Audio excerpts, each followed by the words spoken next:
morning, I am Praram with the heart. Let's begin with the main stories. Provincial governments rendered workless due to lack of manpower and required laws. Prime Minister assures of help expediting the government's operation.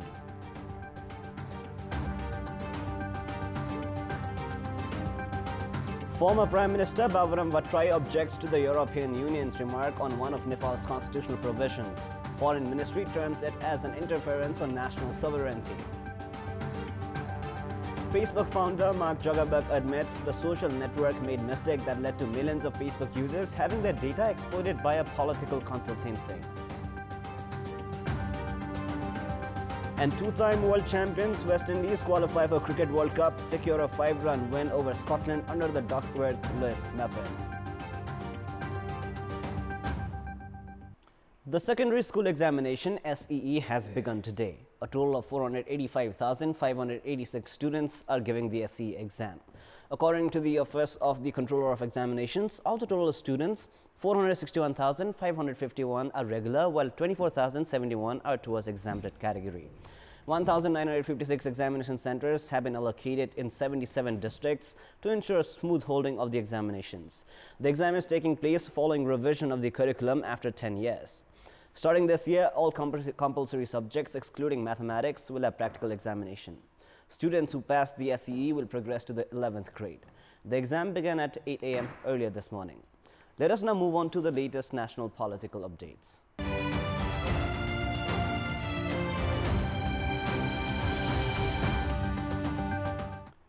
Chief Ministers of all 7 provinces have complained with Prime Minister KP Sharma Oli that it has been difficult to function due to the lack of skilled manpower and required laws.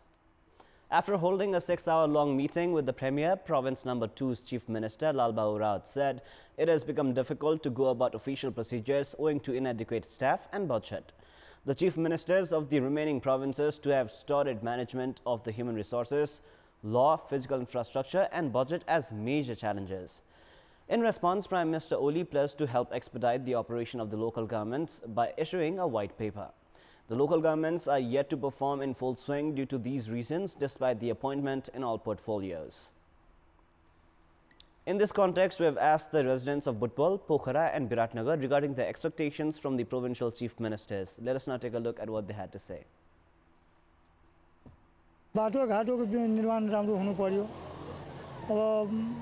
बेरोजगारी धेरै छन् त्यसलाई कुनै रोजगार लागि कुनै एउटा कुनै बाटो अपनाउनु पर्यो महिलाहरू घरमा कति बेरोजगार भइरहेका छन् 10 अब बच्चाहरू स्कुल पठाएर तिनीहरुको लागि केही कार्यक्रम भए उनीहरुले पनि आफ्नो लागि केही कमाउन सक्थे सुशासन र एउटा जनतालाई एउटा परिवर्तनको एउटा महसुस गराउन उहाँहरुको निकै ठूलो भूमिका छ पैसा खर्च गर्दाखेरि हिनामिना चाहिँ हुनु भएन हैन र जनताको सर सुविधा दिने कुराहरुमा चाहिँ यिनीहरुले विशेष ध्यान दिनु पर्यो बिजुली र बाटो यो राष्ट्रिय गौरवका योजनाहरु सरासर फटाफट तातडो भइदियो भने आफै विकास भइहाल्छ स्वास्थ्य शिक्षालाई चाहिँ विशेष ध्यान दिन पर्ने जस्तो लाग्छ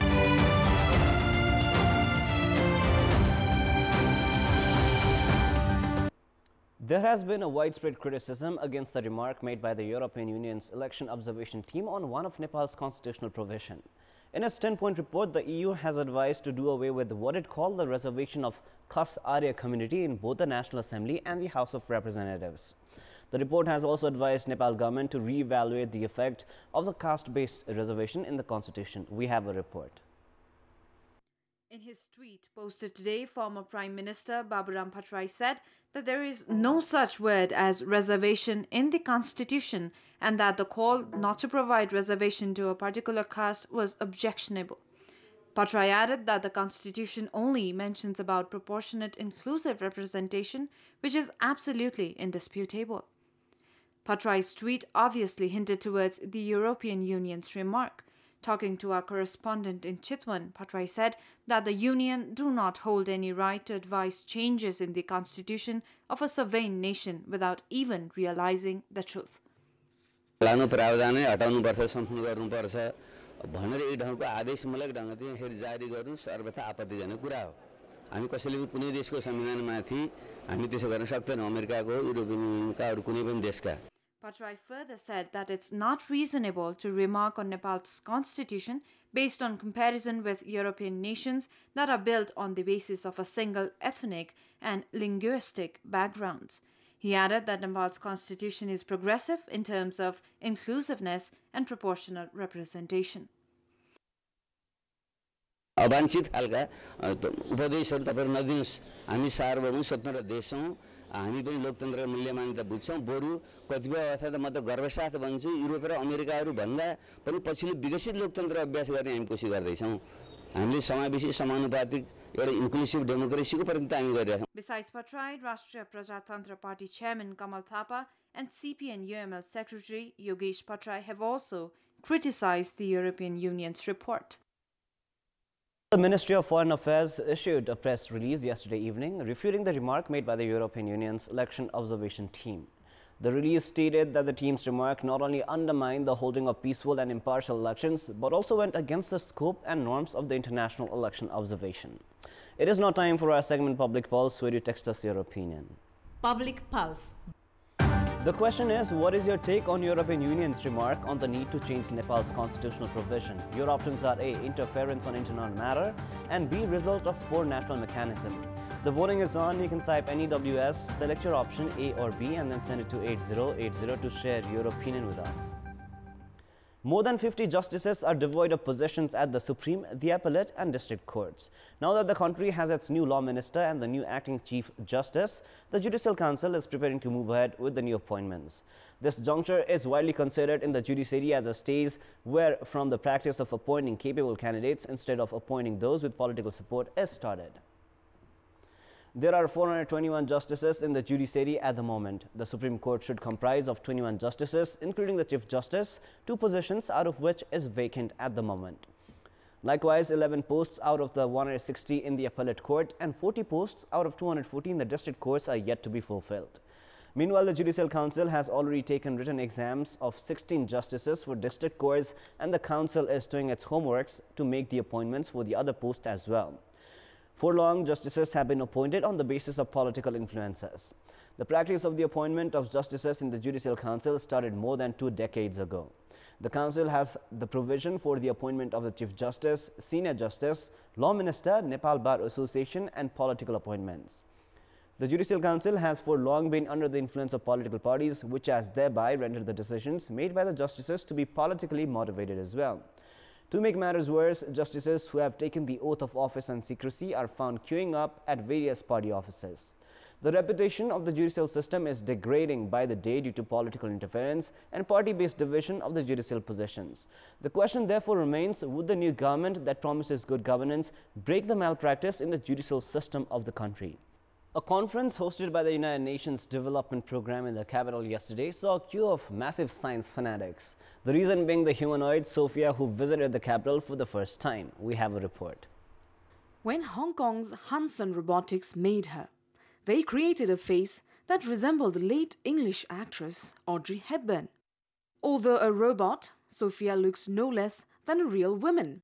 Sophia is the first ever robot with sensitivity created in year 2015. Able to display more than 62 facial expressions, she rose to popularity only 4 months ago, after she became the first robot to receive a citizenship. Sophia was given a citizenship by the Saudi Arabia. Sophia is equipped with artificial intelligence, along with voice and face recognition software, which enables her to recognize people, analyze questions made to her, and interact with people. Namaste, Nepal. I am very pleased to be here. Sophia accepted the invitation made by United Nations Development Programme to come to the capital for the first time, where she said Nepal can achieve long-term development with the help of technology. Technology and artificial intelligence can help us take big leaps in ending poverty, hunger, ensuring better health, fighting corruption, and ensuring gender equality. As I said earlier, the possibilities are endless. It is now time for some international news.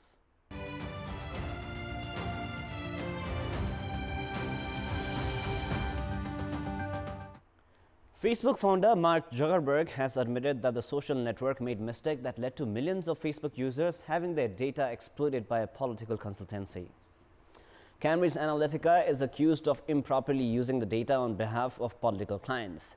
In his first statement on the scandal, Zuckerberg said in a Facebook post that a breach of trust had occurred. He also pledged to make it far harder for applications to harvest user information. In 2014, Facebook invited users to find out their personality type via a quiz developed by Cambridge University researcher Dr. Alexander Kogan called "This is Your Digital Life." About 270,000 users' data was collected, but the app also collected some public data from users' friends. Facebook has since changed the amount of data developers can gather in this way, but a whistleblower, Christopher Willey, says the data of about 50 million people was harvested for Cambridge Analytica before the rules on user consent were tightened up. Willey claims the data was sold to Cambridge Analytica, which has no connection with Cambridge University, which then used it to psychologically profile people and deliver pro-Trump material to them. The firm's chief executive, Alexander Nix, who was suspended on Tuesday. Dr. Kogan has said he was told by Cambridge Analytica everything they had done was legal and that he was being made a scapegoat by the firm and Facebook. Two-time Cricket World Cup winners West Indies have qualified for the ICC World Cup 2019. West Indies secured a 5-run victory under the Duckworth-Lewis method against Scotland in the qualifier played last night. West Indies had lost the toss and were put to bat first, where they were bowled out for 198 runs in 48.4 overs. Evan Lewis top scored for West Indies with 66 runs, while Marlon Samuels contributed 51. In reply, Scotland were on their way to a close finish, having scored 125 runs, losing 5 wickets in 35.2 overs. However, the match was washed by rain, and West Indies were declared winners by 5 runs based on the DL method. Following the loss, Scotland have failed to qualify for the World Cup. However, Zimbabwe, Afghanistan or Ireland can still qualify for the next year's Cricket World Cup. In the progress the Nepalese national cricket team made during the last month, the performance of the youngsters in the team was commendable.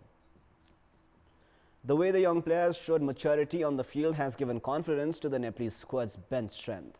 Youngsters like Sompal Khami, Sandeep Lamichhane, Karan Kesi, Arif Sheikh, Rohit Paudel, Dipendra Singh Aire, Anil Shah and Lalit Rajbansi performed well to give the Nepalese team a good platform in international cricket. Nepalese team coach Jagat Tamata and skipper Paras Khatka are satisfied with their performance. Lalit Rajbansi had made his debut at the ICC World Cricket Qualifier in Zimbabwe.